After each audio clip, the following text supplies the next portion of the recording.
Good morning. Can you hear me? All right. Jason, you want to be over here? We switcheroo now. Good morning and welcome to the second annual Safe Community Reentry Council Reentry Summit. I'm Heather Weigand. And I am Jason Bell.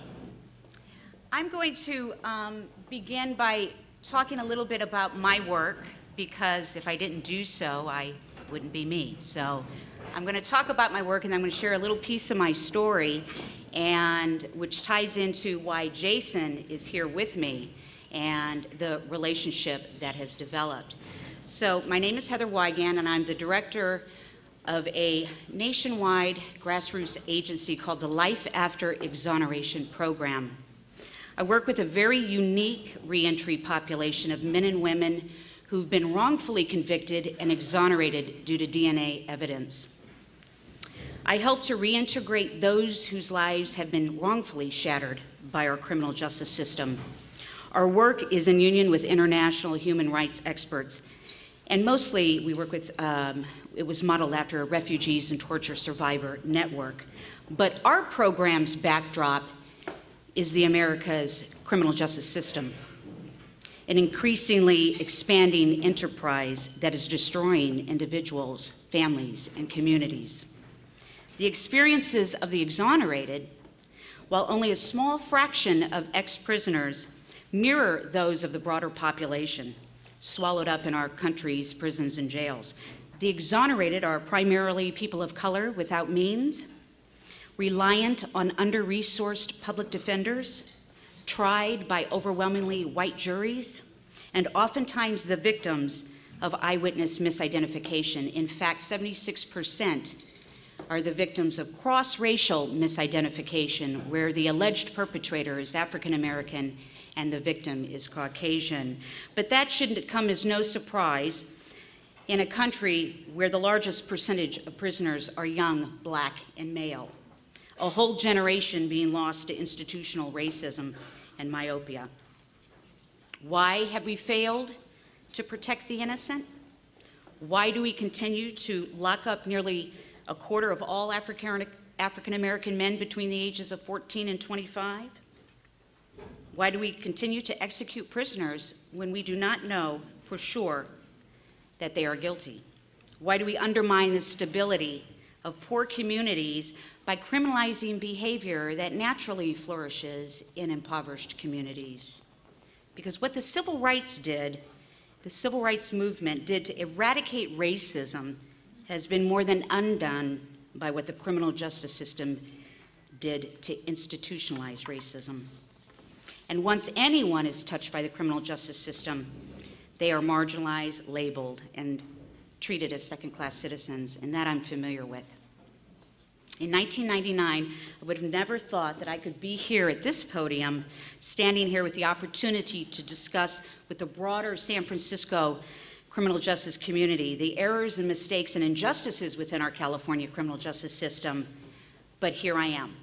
8 years ago, I was facing a prison sentence that would have taken pretty much the rest of my natural life.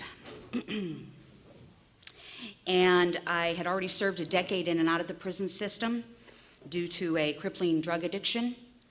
But what happened for me was someone believed I could do great things someday with my life, and perhaps I could better serve the community, a free person, opposed to an incarcerated person. I began a new path to show them that they were indeed correct in their assessment. So don't think that this was a slam dunk overnight change. It was a long process, and it took a village to rehabilitate me. And some of those key people are here in the audience. Walden House is over there, and I thank you, Walden House. You saved my life.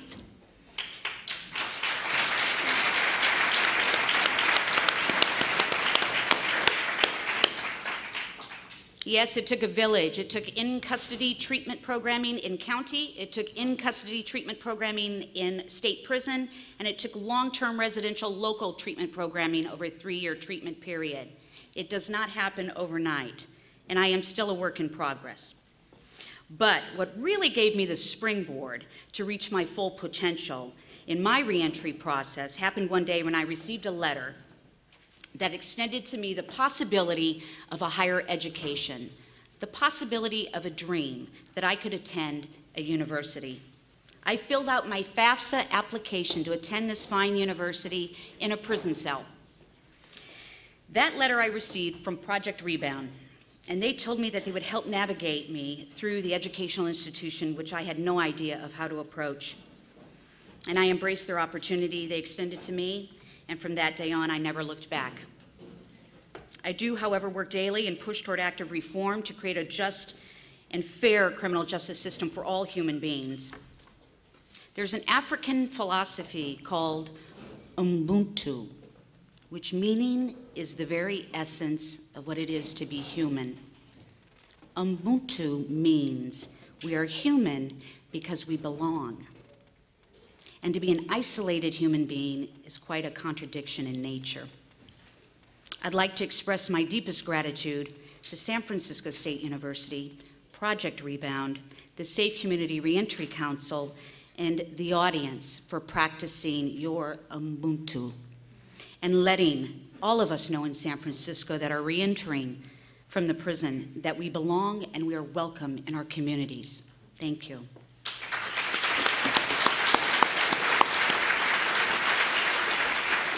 Now, I'd like to introduce Jason, whose organization gave me the opportunity of a lifetime.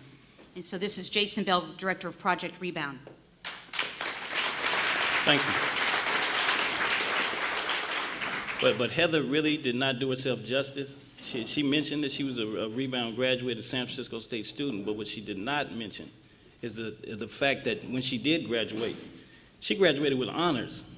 She was actually a hood recipient. And this is not me. We have a little joke going that she is from the hood or wears a hood. This is like an honor. What it means is that when she graduated, she represented the whole Department of Behavioral and Social Sciences for her stellar achievement. So she, you know, I'm gonna put that out there if she doesn't.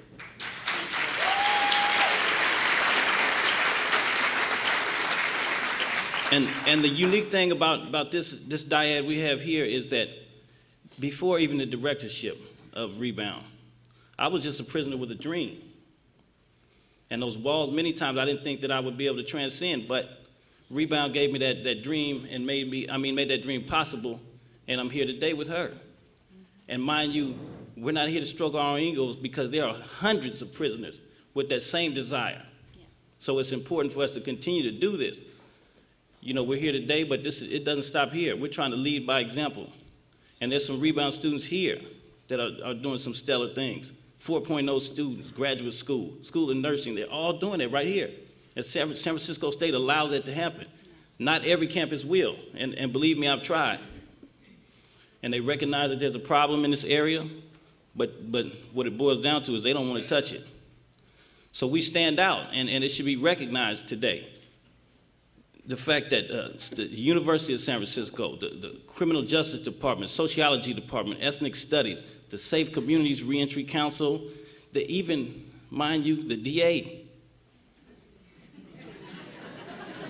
As hard as it is for me to say, you know, many years I spent, I couldn't even get that out.